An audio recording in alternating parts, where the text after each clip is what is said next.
How to check a recently uninstalled app on Android. Hi guys, welcome back. In this video I'll be showing you how you can check a recently uninstalled app on Android. In order to check the recently uninstalled app, you'll have to first thing make sure that your device is connected to an internet service. So for that, head over to your Google Play Store, and this is basically how the interface is going to look like. Right on this page, go ahead and tap the profile icon from the top right hand side corner, and then go to Manage Apps and Devices. So after that, go to the Manage section, and here you'll be able to see all of the installed app on your device. And along with that, it's also going to show you the update that's available on your device.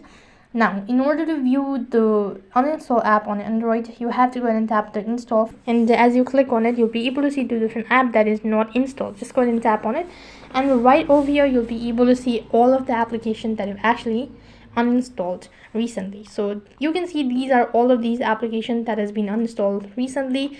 So that's basically how you can check recently uninstalled app on your Android device. That is all for this video. I hope the video was helpful.